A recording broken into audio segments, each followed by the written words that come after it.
For today's video, meron tayo ditong isda na bagaong. Ayan. Sarap. Press na press ang binili ko po yan. Press na press. Pasasarapin po natin. Ganyan ang ating ingredients. May kaunti tayong karne dyan. Tapos may bawang, may sibuyas at may luya. Ang luya po pampaalis ng lansa. Ayan. Lulutuin po natin yan. Samahan nyo ako, guys.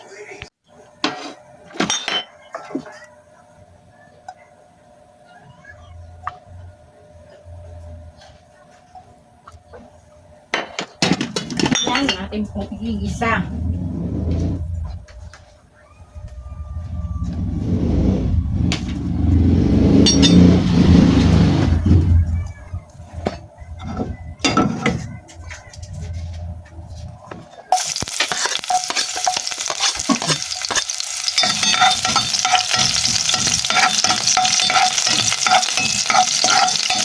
Ating patasarapin ang simpleng isda. Kailangan natin gawa ng para kasi malansa yung isda na yun. Pero malaman. Gusto ko siya kasi malaman. Masarap ang laman niya.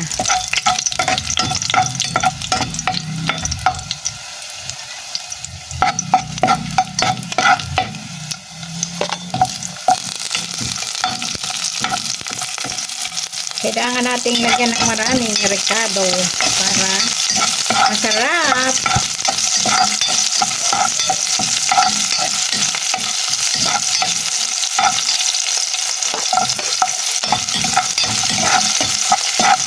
Lalaw ka natin ng kaunting karne para mabango siya at masarap.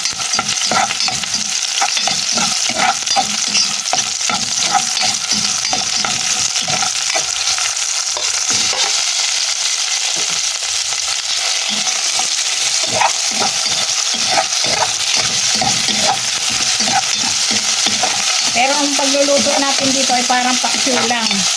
Nilagyan lang, ginisa lang natin yung yung kanyang sibuyas, bawang at luya at saka nilaw ka ng karne. Yun lang ang pagkakaiba, pero parang paksiw din. Natin lang pasasarapin. Paksiw with it with. Ayan. Kailangan natin maging malikhain sa mga luto para magustuhan ng ating pamilya. Diba kakaiba? Isda na may halong karne. Pinakang magiging sa pinayaya niya ang karne.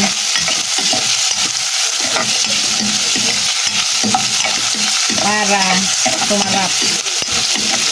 Gagawin natin parang sapin. Ayan.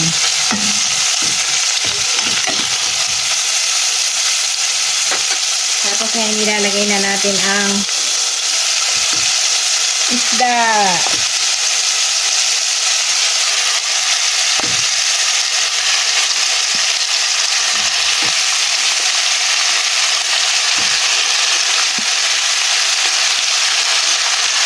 Yan. Lagyan natin ngayon ng suka.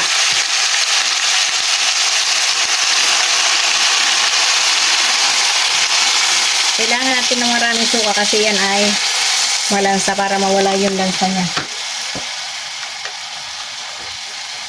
Lagyan natin ng black pepper.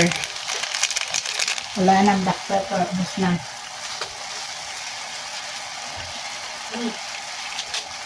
Gusto ko kasi itong black pepper na Boston kasi masyadong malasa. Yan, ilahat na natin to para masarap. Tapos lagyan natin ng Ajinomoto na kaunti. Yan. Tapos lagyan natin ng asin. Wala pa palang asin. Nahuli ang asin. Yan. Tapos tubig.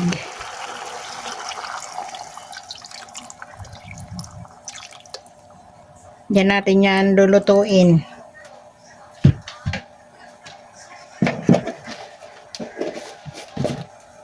Yan ang sikreto para masarap ang isdang ganyan. Isdang bato. Isdang bato kasi yan. Bagaong.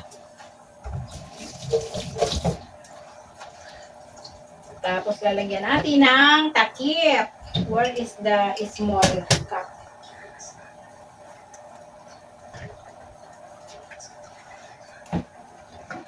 Wala akong makitang maliit na takip.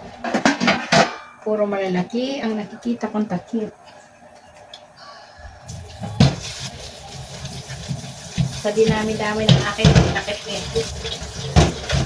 Nilagay ko kasi sa cabinet para kakaunti lang ang kalat sa kusina. Ayan. Lagyan natin ng takip at hintay natin kumulo.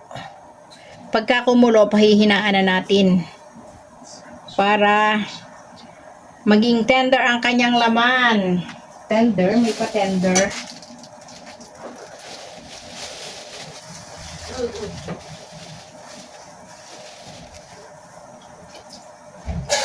Nabigyan ko na naman kayo ng isang tips sa pagluluto ng ganyang klaseng isda. Kasi pagka niluto natin yan ng mga simpleng luto lang ay malansa na hindi kainin ng ating mga anak. Kailangan nating lagyan ng kaunting twist.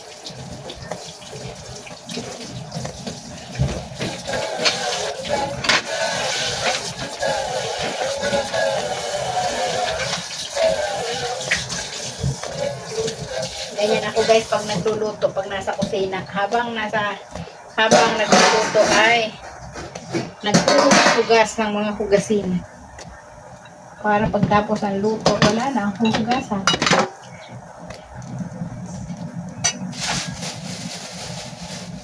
Mamaya naman ay tayo ay magluluto ng mani. Adobong mani na patinda. Kailangan natin dumiskarte para madagdagan ang kita. Ayan o. Meron ako ditong mani. Bumili ako sa palengke. Para pandagdag paninda. Ayan guys. Kumukulo na at pwede na nating hinaan ang apoy.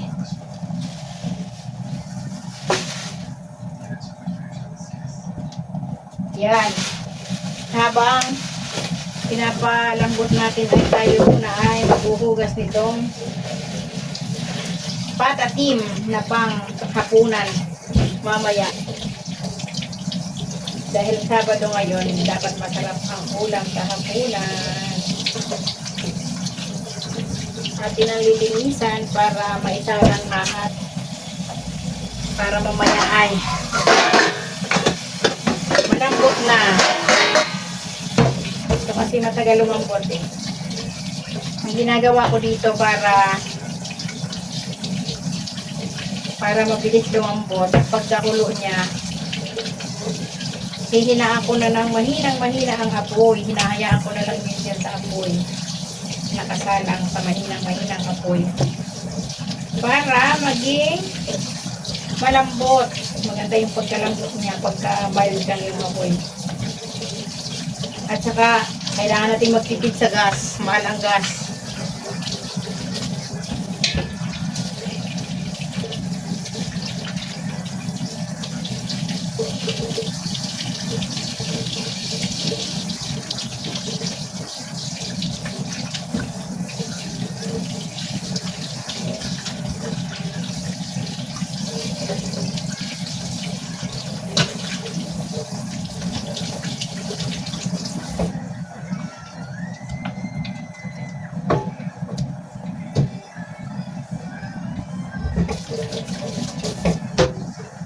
Ayan, ipapakita ko sa inyo ang aking pata. Ayan, ito ang aking pata na hinugasan. Yan ay pang ulam namin sa hapunan. Isasalang ko na ngayon para mamaya iinitin na lang. Palalambutin ko na ngayon, o di ba? Naghahanda na para sa premiere mamaya ang premiere ay hindi na maabala ang inyong lingkod. O di ba? Para na. Ayan, ganyan ang gusto ko sa pata, yung pababa. Ayaw ko nung pata sa taas kasi ang daming taba. Yan ang masustansya sa baboy. Ayan. Kita ninyo yun, kuko, wala na yun. Natanggal lang kuko nun. Hindi ko lang pinutol. Okay lang yun para pang paulam din sa aking alagang aso. Di ba? Yan ay lalagayin ko lang tapos lalagyan ng gulay-gulay. Masarap yan ang gusto ko sa pata. Yan. Lagyan natin ng tubig. Yan kasi ang pagluluto ko dyan, hinahalbusan ko muna pagkakulo.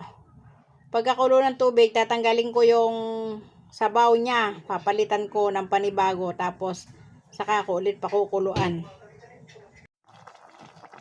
Ayan na ang ating bagaong na isda. Diba? Bagaong na may twist. Hayaan lang natin kumulo dyan. Ito naman ang ating pata na pakuluan na natin. Huhugasan na lang natin. Tapos papalitan natin ng tubig.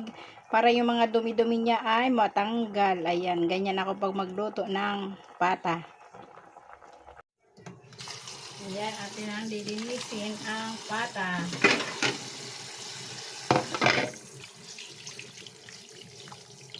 Mainit. Mainit. Hugasan ulit natin para yung mga ano niya, mga dumi-dumi ay matanggal.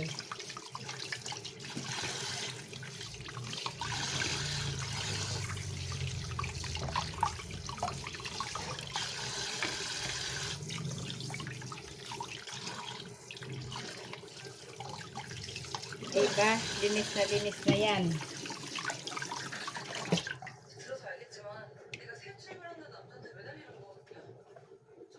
Ayan na, oh.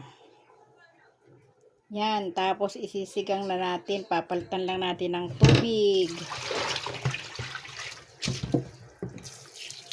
Para siguradong malinis.